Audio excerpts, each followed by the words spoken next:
Hello, ito po ang ating aralin pang Mathetes at tayo po ay nasa lesson number 18. Okay? Ikalabing-walong lesson ng aralin pang Mathetes at ang ibig sabihin ng Mathetes ay disipulo or alagad ng Panginoon or sumusunod sa Panginoon o estudyante ng Panginoon. And so, ang lesson 18 ay tinatalakay natin ay ang paglago sa buhay Kristiyano o paano lumago sa buhay Kristiyano. Sa English, ito yung the Christian life growth. Okay, so napakahalagang lesson. Lahat ng merong bagong buhay sa Panginoong Jesucristo, lahat ng ligtas, lahat ng born again, ay merong kapasidad upang lumago sa espiritual na mga bagay, upang lumago sa Christian life. Pwede kang makakita ng paglago. At ito ay ihinahayag o ipinapakita sa araw-araw nating pamumuhay. Doon mo nakikita kung ang tao ay lumalago bilang Kristiyano, kung ano ang ugali niya, kung ano ang kilos niya, kung ano ang desisyon niya.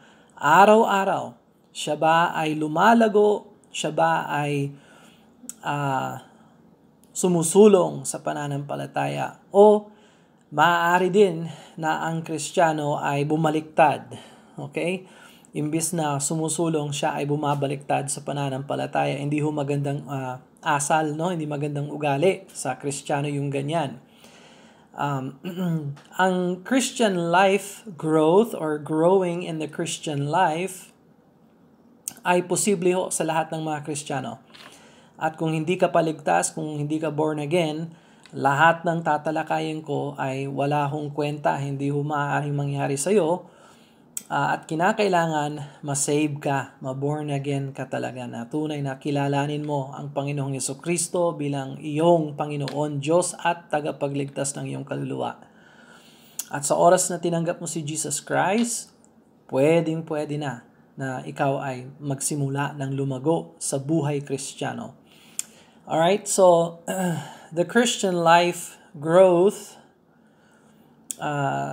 kung ang tao ay bagong ligtas, kamakailan lang siya na tumanggap sa Panginoon, ang turing sa kanya ng Biblia ay isang sanggol, isang bagong sinilang na sanggol. Ganon din ang mga Kristiyano na namumuhay sa pita ng laman o yung kagustuhan ng laman. Imbis na siya ay nabubuhay sa udyok ng Espiritu Santo, kapag siya ay nabubuhay sa kasalanan, anak ng Diyos, Kristiyano ang pinag-uusapan natin dito, ang Kristiyano na nabubuhay sa kasalanan, na sumusunod sa pagnanais ng katawan ng laman, siya ay, yung ugali niya ay carnal, no? Para siyang nabubuhay na hindi ligtas, hindi niya kinikilala ang Panginoong Jesucristo. Subalit siya talaga ay tunay na born again kasi sumampalataya siya sa Panginoon, no? Ang tawag ni Pablo o ni Paulo sa mga Kristiyano na hindi lumalago sa pananampalataya, sila ay sanggol, babes o baby. So, hindi ho maganda na ang Kristiyano ay manatiling baby sa pananampalataya, no? Kahit nasa physical na buhay, kung ang sanggol hindi lumalaki, hindi lumalago, may problemang, napakatinding problema ho yan. Hindi normal, hindi tama.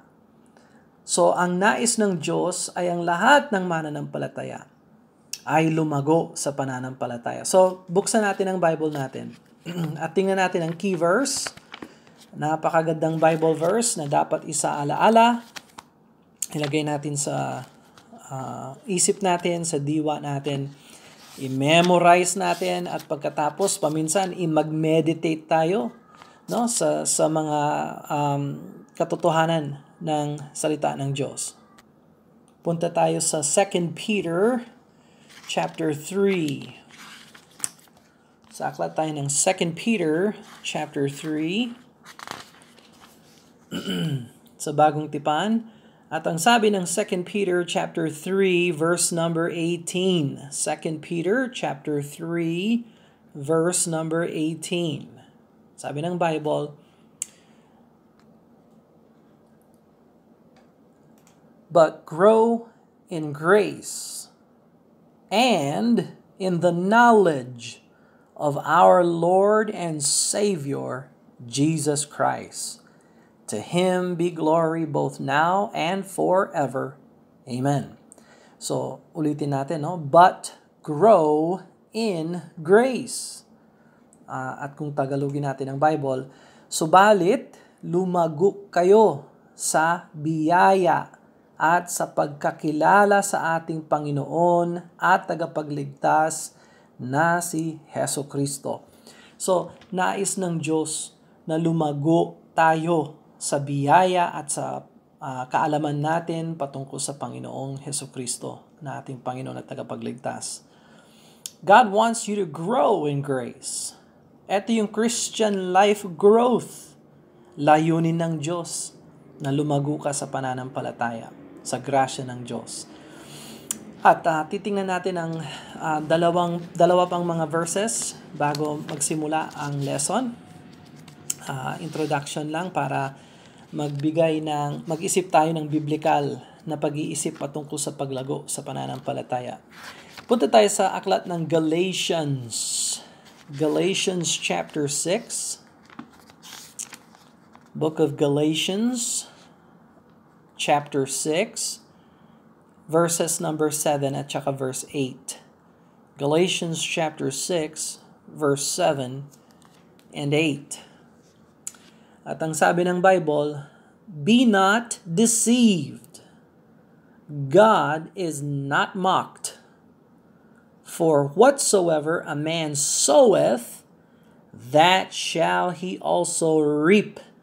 Kung ano ang iyong tinanim, yan din ang iyong aanihin. So wag tayong maloko. Ang Diyos ay hindi maaaring lokohin. At kung ano ang ating itinanim, yan na rin ang ating aanihin. And so, sa buhay Kristiyano, kung nagtatanim ka palagi ng masasamang mga bagay, kasalanan, kaisipan na masasama, na mali, mga maling salita, mga maling gawa, di aanihin mo yan sa buhay mo at sa buhay ng pamilya mo at hindi ka lalago sa pagiging Kristiyano, no? Verse number 8, Galatians chapter 6, verse number 8. For he that soweth to his flesh shall of the flesh reap corruption. Sapagkat yung naghahasik para sa kanyang sariling laman, ay mula sa laman mag-aani ng kasiraan. Corruption, no? So, again, kung ang Kristiyano ay nabubuhay sa kapangyarihan ng kanyang sariling laman, no? Ginagawa niya yung pita, yung kagustuhan ng laman, labag sa salita ng Diyos. Wala kang maaasahan sa buhay mo kundi aani ka ng kasiraan. Puros bulok ang mangyayari sa iyo. Subalit, sabi ng Bible, nagpapatuloy yung Bible sa verse number 8, but he that soweth to the Spirit shall of the Spirit reap life everlasting.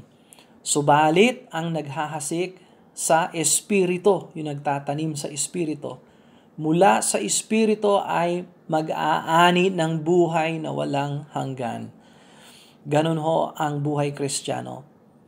Meron kang choice, meron kang pagpipiliin kung mabubuhay ka sa kapangyarihan ng laman na bulok o magsosurrender ka sa banal na Espiritu ng Diyos at siya ang kikilos at uudyok sa iyo at magbibigay ng kapangyarihan sa iyo para gumawa ng tama. At kapag ikaw ay tanim o naghasik sa Espiritu ang pangako ng salita ng Diyos, di mula sa Espiritu mag-aani ka rin ng buhay na walang hanggan, kasama dyan ang pagpapala ng Diyos sa iyong buhay, at lalago ka, susulong ka, no, sa buhay Kristiyano. So, kung ang Kristiyano ay nabubuhay sa ilalim ng kapangyarihan ng laman at kasalanan, ito ay malaking hadlang sa paglago sa pananampalataya. Malaking hadlang ho yan. Subalit kung ang Kristiyano ay nagpapasailalim sa banal na Espiritu ng Diyos, di bibigyan siya ng kapangyarihan para magkaroon ng tagumpay laban sa laman. Alright, isa pang Bible verse, 1 Peter chapter 2. Balik tayo naman sa 1 Peter. Sa mga liham ni Pedro. 1 Peter chapter 2, verse number 1 at saka verse number 2. 1 Peter chapter 2, verses 1 and 2. Wherefore, laying aside all malice and all guile and hypocrisies and envies and all evil speakings, as newborn babes, desire the sincere milk of the word, that ye may grow thereby. So, kung Tagalogin natin ang Bible, magandang Bible verse ito. Kaya iwaksi ninyo ang lahat ng kasamaan, itabi nyo yan, itakwil ninyo ang kasamaan, pandaraya, pagkukunwari, inggitan, at lahat ng paninirang puri. Lahat ng kasamaan.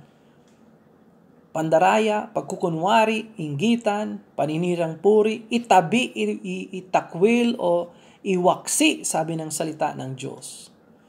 Gaya ng mga sanggol na bagong silang, mithiin ninyo ang malinis na espiritual na gatas ng salita, upang sa pamamagitan nito ay lumago kayo tungo sa kaligtasan. O lumago kayo. Mali yung tungo sa kaligtasan. Yan yung salin na moderno. Mali sila. Hindi ka pwedeng lumago tungo sa kaligtasan. Dapat lumago ka sa pamamagitan ng salita ng Diyos, hindi tungo sa kaligtasan, no? Dinagdag ho yan sa Tagalog. So, i-correct lang yung mali, no? Sa King James, that ye may grow thereby. Yung mga modern salin, yung mga new translation, linalagyan ng that ye may grow unto salvation. Mali ho yun. So, i-correct lang yung Tagalog dyan, at saka yung mga English na mali. Anyway, as newborn babes, parang bagong isinilang na sanggol, mithiin, naisin ang purong gatas ng salita ng Diyos, no? Upang tayo ay lumago. So, sa buhay Kristiyano, alam niyo po, either sumusulong ka, lumalago ka, nagpo-progress ka sa Christian life, o di kaya bumabaliktad ka, lumiliit. Ang tawag sa Ingles, retrogressing. Imbes na progressing, retrogressing, bumabaliktad. Pero garantisado, wala hong nananatili. Either sumusulong ka, lumalago ka sa pananampalataya, o umuurong ka, bumabaliktad ka. At wala hong pwedeng magsabing, hindi, nasa gitna lang ako, okay lang ako. Wala akong ganyan sa buhay Kristiyano. Kaya talagang dapat pag-isipan ng pag-aralan ng buhay Kristiyano. Dahil kung i-examine mo ang buhay mo, dapat nag-i-improve ang buhay Kristiyano. Hindi ho pwede yung ganito lang ang buhay ko bilang Kristiyano at hindi ako lalago. Ibig sabihin, babaliktad ka. Ha? Hindi ho progression, retrogression ang mangyayari sa iyo, at iwasan natin 'yon, no? Alright, so tatlong mga bagay patungkol sa paglago sa buhay Kristiyano. Ano ang ibig sabihin? Ano ang kahulugan ng paglago sa buhay Kristiyano? Ano pang pinag-uusapan natin dito? Well, meron tayong ilang mga punto na dapat pag-isipan. Pag sinabi nating paglago sa buhay Kristiyano, ito ho yung dinedevelop ho ang fruit of the Spirit sa ating kaugalian. Ibig sabihin, sa buhay Kristiyano, dapat nadadagdagan ang impluwensya ng banal na Espiritu ng Diyos sa buhay natin. Halimbawa, sa John chapter 3, verse number 30, I must decrease, but He must increase. Siya dapat ang nag-i-increase sa buhay natin, habang tayo naman ay less and less na tayo ang nagiging in control sa buhay natin. Dapat more and more si Jesus Christ ang nagko-control sa buhay natin. Yan ang paglago. Yan ang ibig sabihin ng paglago sa buhay Kristiyano. So, ang spiritual na buhay natin, nakikita ho yan. Nakikita yan sa prutas ng Espiritu Santo sa buhay natin. Kung meron kang pananampalataya, kung meron kang pag-ibig, kung meron kang kaligayahan, kung meron kang pagtitimpi, kung meron kang iba't ibang mga fruit ng Espiritu Santo sa buhay mo, nakikita ho yan, nararanasan ho yan. At hindi ho pwedeng i-improve ang pananampalataya o yung pag-ibig o yung pagtitimpi. Ang pag-ibig at pananampalataya, pagtitimpi, kung anong binigay sa iyo ng Diyos, hindi ho pwedeng i-improve yun, pero ang pwedeng gawin ay maranasan ito ng napakaraming beses. Yun. Yung nararanasan natin ang pananampalataya, ang ligaya, nararanasan natin ng mas maraming beses ang ligaya ng Diyos, pag-ibig ng Diyos, pag-ibig sa kapwa, pagiging kind, yung kindness, gentleness, mahinhin, nagbibigay ng encouragement sa iba. Okay? So, ang pagiging paglago sa pananampalataya, hindi ibig sabihin meron kang pag-ibig, mas matindi ang pag-ibig mo bukas. Hindi ganoon ang buhay Kristiyano. Ang buhay Kristiyano ay binigyan ka ng pag-ibig ng Diyos, at nawa maranasan mo ang kanyang pag-ibig araw-araw at mas marami pang karanasan ng kanyang pag-ibig. At maranasan mong ligaya ng kaligtasan, at mas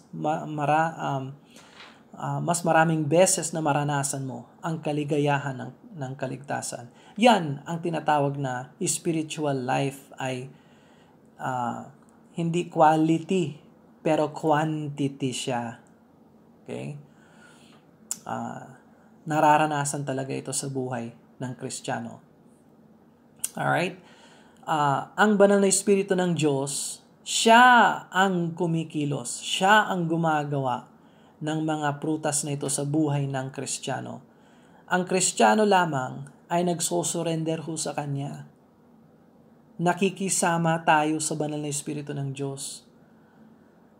Cooperate lang tayo sa Kanya. Sumasang-ayon tayo sa Kanya. Siya ang gumagawa sa loob natin, sa puso natin. Siya ang namumuno. Siya ang kumikilos. At tayo naman, sumasang-ayon tayo sa Kanya. Nagpa-participate tayo sa Kanya.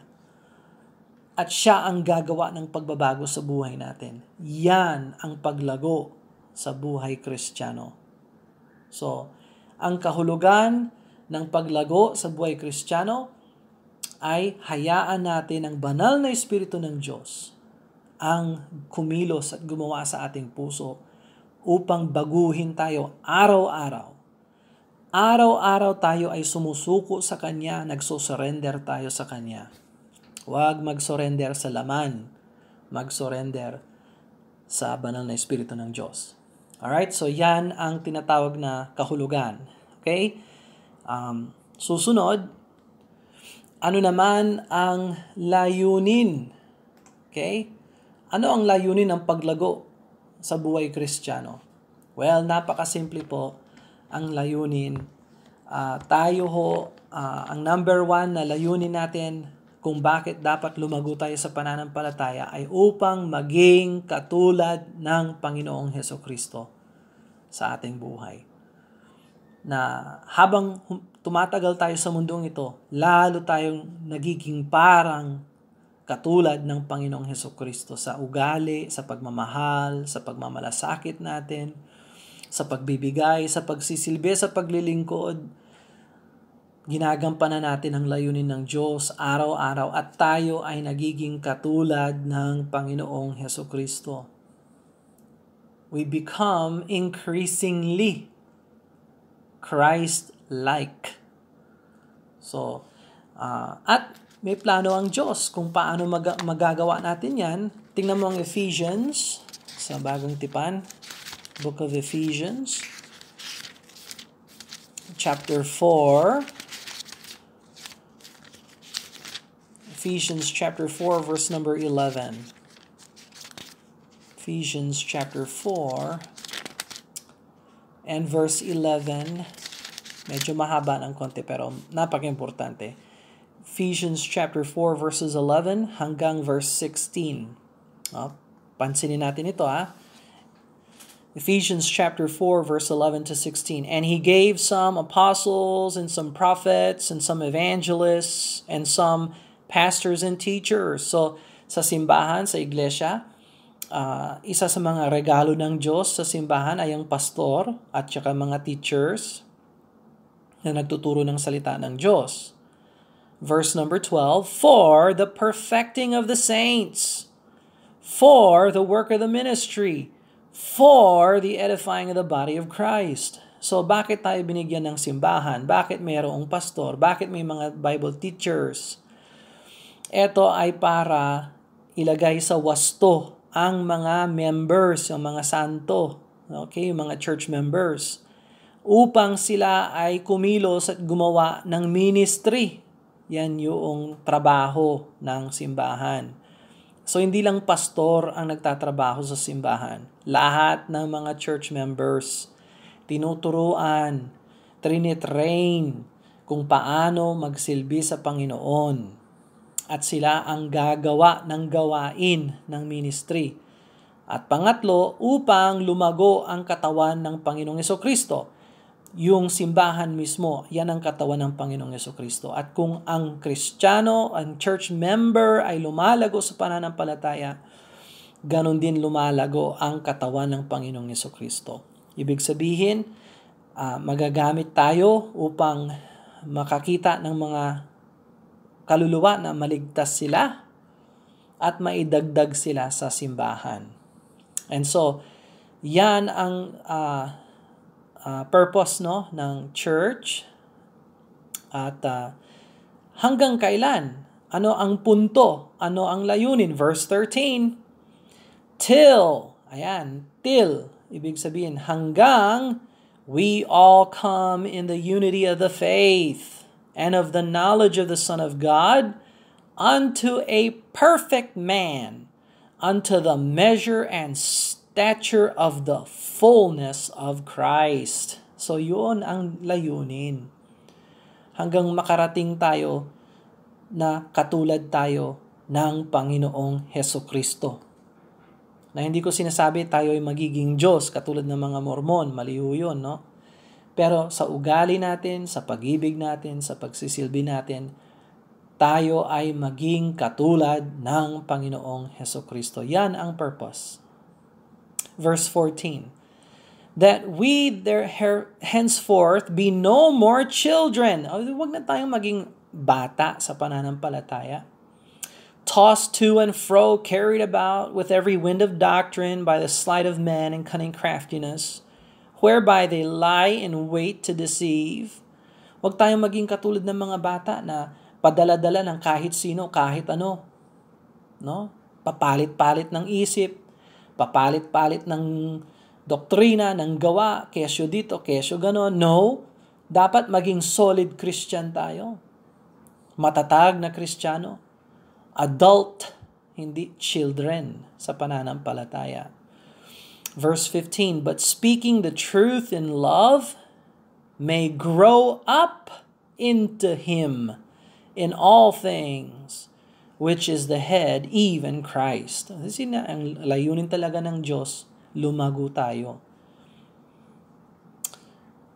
Verse 16, from whom the whole body, yan ang church body, yan yung katawan ni Kristo, iglesia, simbahan, fitly joined together and compacted by which every joint supplieth, according to the effectual working in the measure of every part, maketh increase of the body unto the edifying of itself in love. So, ihinalin tulad ang simbahan o ang iglesia sa isang katawan. At kung ang lahat ng katawan ay lumalago ng sabay-sabay, edi normal yung katawan na yon. Hindi ho pwede yung lumalaki yung ulo lang, pero yung braso hindi. O yung lumalaki yung paa, pero yung hita hindi naman lumalaki. Abnormal ho yun. So sa isang simbahan, sa isang iglesia, dapat lahat ng mga church members lumalago sabay-sabay. Bakit? Sabay-sabay kasi silang nakikinig ng salita ng Diyos. Sabay-sabay silang natututo. Sabay-sabay silang tinuturuan. Sabay-sabay sila dapat na lumago pero hindi ganyan ho. Kapag ang Kristiyano hindi siya surrender sa banal na Espiritu ng Diyos, hindi ho siya lalago. Na yung iba sa mga simbahan, sa iglesia, sa church, lalago sila. Ang maiiwan, yung karnal, na yung ugali niya ay napaka-bulok. No? So, yan ang layunin ng paglago sa pananampalataya na maging katulad tayo ng Panginoong Jesucristo. Number 3, pangatlo, ano ang mga pamamaraan na kung saan pwedeng lumago ang Kristiyano? The means of growth. Ano ang mga pattern, proseso para lumago sa pananampalataya? Well, syempre, pag-uusapan natin ito next time. Pero as an introduction, dapat alam mo na ang number 1 instrumento na ginagamit ng Diyos para lumago ang Kristiyano ay ang salita ng Diyos. The Word of God. Yan ang foundation. Foundational ho yan. Kumbaga, yan ang number 1. So kung hindi ka nagbabasa ng Bible, kung hindi ka nagsisimba na hindi ka nakakarinig ng salita ng Diyos, hindi ka pwedeng lumago sa pananampalataya. Wala kang alam patungkol sa salita ng Diyos, hindi ka nag-aaral, hindi ka nagbabasa, hindi ka nakikinig, o hindi ka lalago sa pananampalataya. Sabi nga, di ba, kanina nabasa natin, as newborn babes desire the sincere milk of the Word. So, kung yung sanggol, hindi siya umiinom ng gatas, hindi siya umiinom ng formula o gatas, whatever, hindi ho siya lalago, magkakasakit, maaari pang mamatay, no? E na yung Kristiyano, hindi naman siya pupunta sa impyerno dahil sa grasya ng Diyos. Pero sasabihin ko sa iyo, parang impyerno ang buhay ng isang karnal na Kristiyano na hindi marunong magbasa ng salita ng Diyos o sumunod sa salita ng Diyos o makinig ng salita ng Diyos o pag-isipan ng mabuti, mag-meditate, i-memorize ang salita ng Diyos. Imposible ho yun. Ito ang gatas, ang purong gatas ng salita ng Diyos. Dapat namnamin, dapat pag-isipan, dapat i-prioridad sa buhay upang lumago. Number 2 na dapat gawin, hindi lang yung salita ng Diyos, no? Number 2, dapat sumunod sa salita ng Diyos. Obedience. Sikreto ho ito, Wala, hindi naman talaga sikreto, no? Kung gusto mong lumago sa pananampalataya, hindi lang sapat yung nakikinig ka ng salita ng Diyos. Ilagay mo sa buhay mo ang salita ng Diyos. Isabuhay ang salita ng Diyos. Sumunod sa salita ng Diyos. Alam mo, pag nakikinig ka ng salita ng Diyos, sabi ng Romans chapter 1 and verse 17, faith cometh by hearing, and hearing by the word of God. Kapag nakikinig ka ng salita ng Diyos, nagkakaroon ka ng pananampalataya. Lumalago yung pananampalataya mo. Masasabi mo sa sarili mo, parang imposible ito, parang hindi ko ito kaya. Pero pag nakita mo sa Bible yung katotohanan ng salita ng Diyos, ay oo nga, tama, totoo talaga yung sinasabi niya. Biblical talaga yung sinasabi niya. O dakilang Diyos, tulungan niyo po ako. Sa palagay mo, kung manalangin ka ng ganyan, o Panginoong Diyos, tulungan mo ako na sumunod sa inyong salita. Sa palagay mo, sasagutin ka ng Diyos o hindi? Siyempre! At lalago ang iyong pananampalataya. Kaya napakahalaga. Yung church, wag mong iwasan ng church. Wag mong iwanan ng church. Pag magbisita ka sa church, siguraduhin mo nakikinig ka ng maigi. Magdala ka ng notebook kung gusto mo mag-notebook. O di kaya, umupo ka sa harap para marinig mo ang salita ng Diyos na malinaw. Wag kang late, maging on time, medyo maaga pa ng konti para at least makipag-ugnay naman sa iba. Pero ang layunin natin, makarinig sa salita ng Diyos.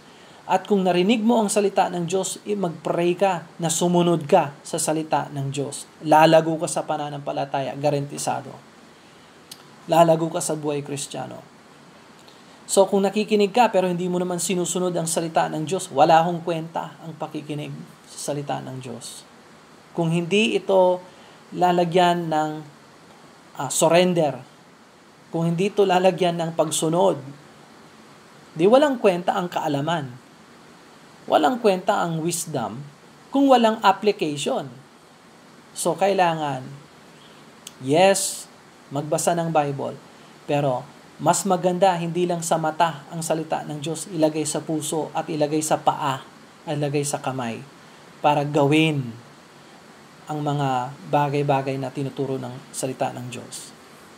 Pangatlong paraan kung paano pwedeng lumago ang Kristiyano, at ito ay introduction lang magpapatuloy tayo next week. Talagang titingnan natin ito ng mas malalim pa. Okay?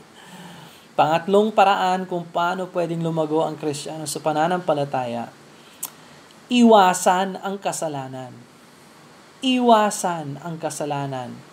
Huwag magpasakop sa buhay ng kasalanan, sa pita ng laman, sa kagustuhan ng bulok na laman. Iwasan ho ang kasalanan. Matutulungan mo ang sarili mo. Matutulungan mo ang sarili mo kung iwasan mo lamang ang mga kabaloktutan, kasalanan, kadiliman, yung mga kagustuhan ng bulok na laman. Iniiwasan ba ng tao ang COVID ngayon? Iniiwasan ba ito ng tao? Yes.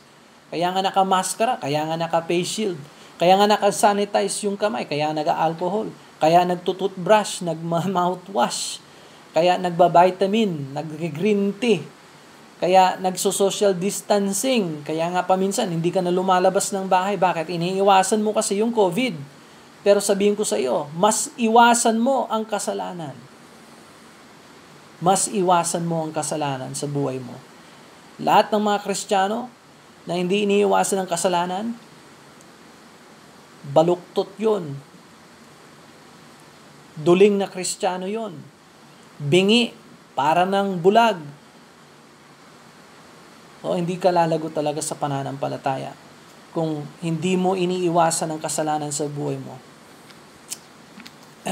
So, tandaan natin, ang dakilang tagapagtulong sa Kristiyano para siya ay lumago sa pananampalataya ay ang banal na Espiritu ng Diyos at ang kanyang aklat. Ano yung aklat ng banal na Espiritu ng Diyos? Yung Bible natin, yung Holy Bible.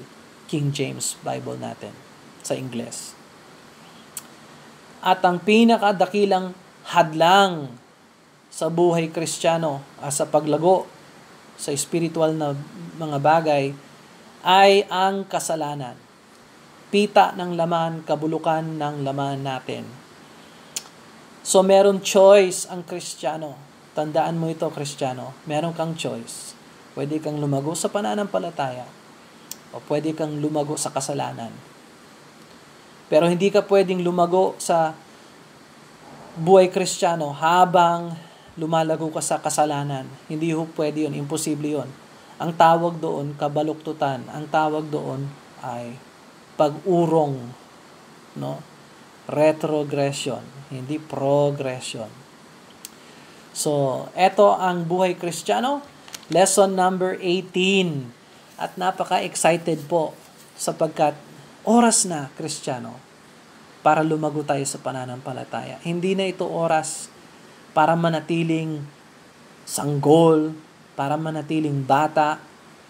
Nais ng Diyos na matatag ka na Kristiyano, na hindi umaatras, sulong para sa Panginoong Jesucristo. At sa palagay ko, bibigyan ka ng tagumpay ng Diyos kung nais mo lamang na lumago sa pananampalataya.